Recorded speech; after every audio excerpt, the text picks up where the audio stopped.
বাঙালি হয়ে পান্তা ভাত পেঁয়াজ মরিচ দিয়ে খেতে কিন্তু বেশ লাগে। আমার তো অনেক পছন্দ। তো আমাদের দেশে যে রেওয়াজটা বাংলা নববর্ষ মানেই পান্তা ভাত খেতে হবে, না হলে ইলিশ মাছ দিয়ে খেতে হবে, অনেক কিছু। তো আমার তো যেকোনো সময় যেকোনো দিনই পান্তা ভাত ভালো লাগে। তারপরেও আজকে সবার সাথে তাল মিলিয়ে একটু পান্তা ভাত খেয়েই নিলাম সকালবেলা। তো যা হোক, গতকালকের ভিডিও এটি। আর পান্তা ভাত পেঁয়াজ মরিচ দিয়ে কিন্তু বেশ লাগে। আর হ্যাঁ, আমি ইলিশ মাছ দিয়ে খাচ্ছি না। আমি পেঁয়াজ মরিচ, আলু ভর্তা, চিকেন এগুলো দিয়েই খাচ্ছি। আমার বাসার সবাই আমার ভাইয়ের বাসায় দাওয়াতে গিয়েছিল। আর আমি একাই বাসায় ছিলাম। তো আমার জন্য আমার ছোট ভাইয়ের বউ কি কি পাঠালো সেগুলোই আপনাদের সাথে কিছুটা শেয়ার করেছি।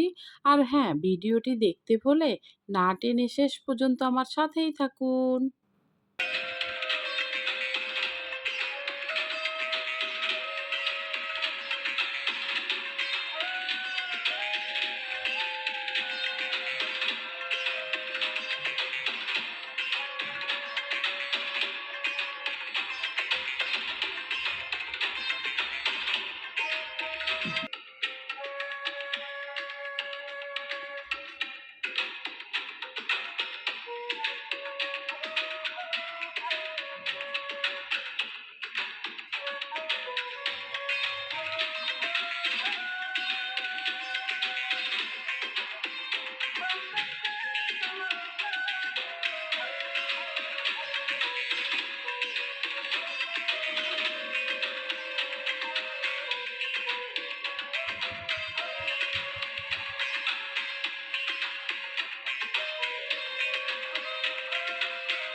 দেশে ও দেশের বাইরে থেকে যে যেখান থেকে ভিডিওটি দেখছেন, যদি আপনাদের ভালো লেগে থাকে সুন্দর একটা কমেন্টস করে লাইক দিয়ে সাবস্ক্রাইব করে নিন, বন্ধু হয়ে যান।